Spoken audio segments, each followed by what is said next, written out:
Vamos exercitar a relação que existe entre um índice unitário e a correspondente variação percentual, preenchendo essa tabela. O índice unitário 1,35 significa que, para cada unidade da base, temos 1,35 como índice unitário da medida final. A variação percentual, a variação unitária foi de 0,35. A variação percentual de 35%. O índice 5,45 indica que para cada unidade da base temos 5,45 para a medida final, uma variação unitária de 4,45 e uma variação percentual de 445%. Ou seja, quando multiplicamos um número por 5,45, estamos acrescentando um percentual de 445%. O índice 0,85 significa que, para cada unidade da base, o índice unitário da medida final vai ser 0,85. 1 para 0,85 significa uma redução unitária de 0,15. Essa redução unitária de 0,15 significa uma redução percentual de 15%. Portanto, ao multiplicarmos a base, a medida inicial, por 0,85, estamos reduzindo essa medida em 15%. A medida final vai ser 15% inferior à base. O índice 0,46 indica que para cada unidade da medida inicial, temos uma redução de 0,54. Significa que, ao multiplicarmos o número por 0,46, temos uma redução de 54%. 54% é a redução percentual correspondente ao fator 0,46. Vejamos agora o inverso. A partir da variação percentual, vejamos qual é o índice unitário correspondente. Quando acrescentamos 40% em uma medida, isso implica numa variação unitária de 0,40. Ou seja, para cada unidade da medida base, da medida inicial, houve um acréscimo de 0,40. Portanto, a medida final é de 1,40. Para cada unidade da base, portanto, temos 0,40 final e o índice 1,40 significa que o fator 1,40 corresponde a uma variação percentual de 40%. A variação mais 235% implica numa variação unitária de 2,35. 2,35 unitários significa que para cada unidade da base houve um acréscimo unitário de 235. Significa que o índice da medida final é de 3,35. Ao multiplicarmos, portanto, o número por 3,35, a base, obtemos uma variação percentual de mais 235%, um acréscimo de 235%. Uma variação de menos 5%, uma redução percentual de 5%, um abatimento percentual de 5%, significa uma redução unitária de 0,05. Significa que, para cada unidade da base, temos uma redução de 0,05 e um índice final de 0,95. O índice final de 0,95 significa que o número, a base, foi multiplicado por 0,95. O fator 0,95 implica na redução de 5%. A redução de menos de 95%, um abatimento de 95%, implica numa redução unitária de 0,95. Isso significa que para cada unidade da base houve uma redução de 0,95, implicando no fator ou no índice final de 0,05. Portanto, o índice unitário 0,05, ao multiplicar a base, resulta numa variação para menos, numa redução de 95%.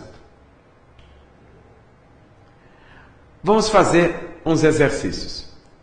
Temos o preço de venda 300 numa operação de compra e venda, resultou num lucro de 25% do preço de custo.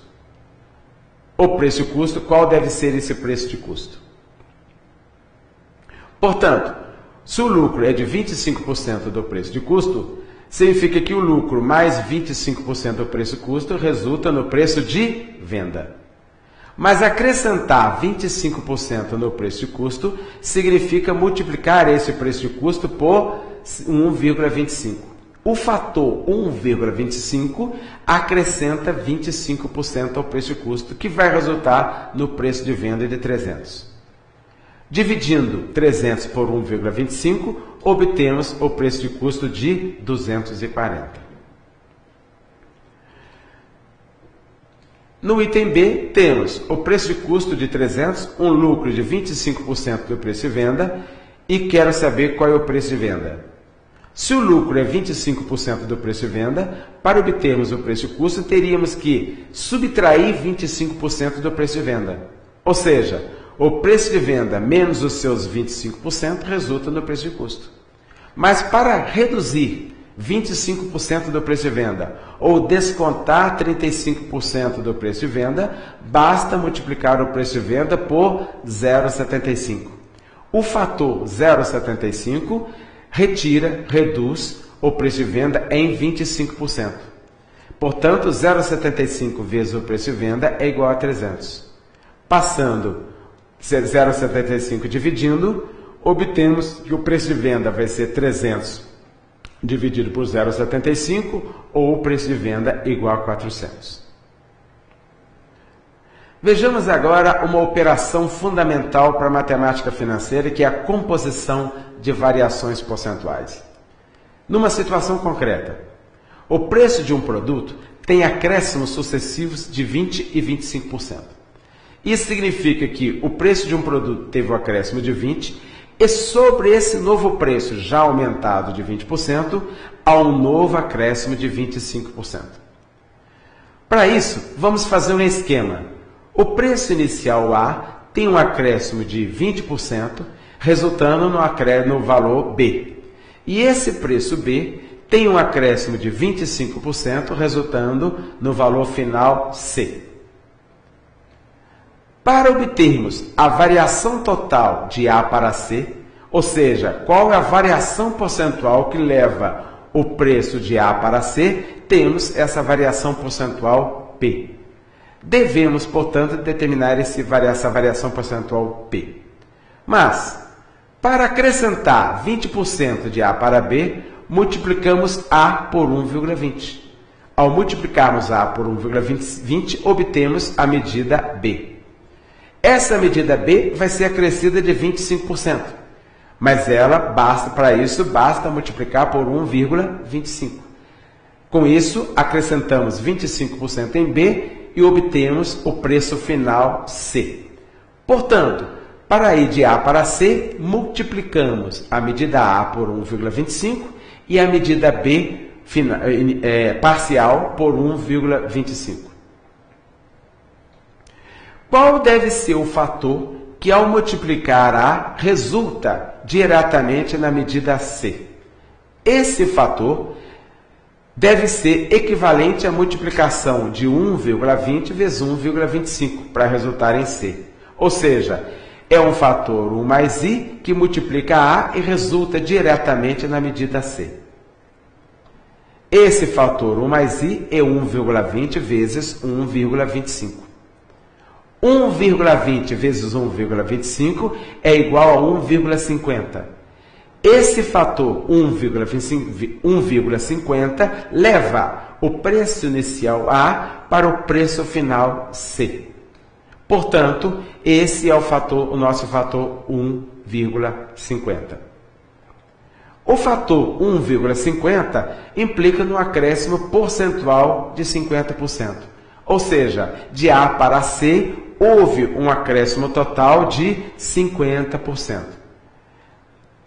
Portanto, o acréscimo de 20%, seguido de um acréscimo de 25%, resulta no acréscimo total de 50%. É uma composição das variações percentuais de 20% e 25%. De forma geral, portanto, um esquema pode nos ajudar na composição de variações percentuais.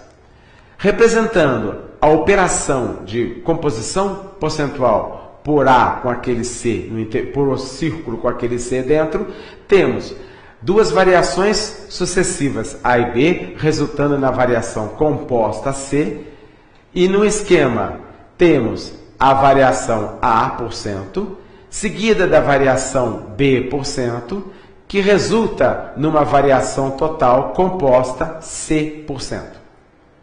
A variação C% é a composição das variações percentuais A e B. A variação percentual de A vai ser implementada pelo produto da medida inicial por 1 mais IA. É o fator que acrescenta A%.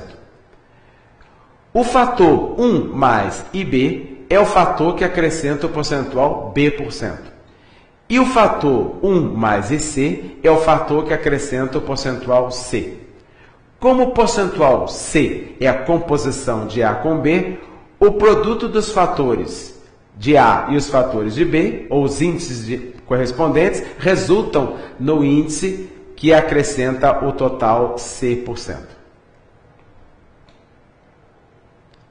Alguns exemplos. Um desconto de 40% é seguido de um acréscimo de 40%. No nosso esquema, temos a medida inicial que teve uma redução de 40%, ou chegando na medida parcial. Essa medida parcial teve um acréscimo de 40%. Qual vai ser a variação percentual da medida inicial para a medida final? O fator que reduz 40% é 0,60. O fator que acrescenta 40% é 1,40. E vamos indicar o fator que acrescenta P por 1 mais I. Portanto, o fator 1 mais I é aquele que multiplica a medida inicial e já resulta na medida final. O fator 1 mais I vai ser o produto 0,60 vezes 1,40. 0,60 vezes 1,40 dá 0,84. O que é que significa 0,84? O fator 0,84 significa que para cada unidade da medida inicial, 1, portanto, temos 0,84 para a medida final. Uma redução unitária de 0,16. Uma redução percentual de 16%.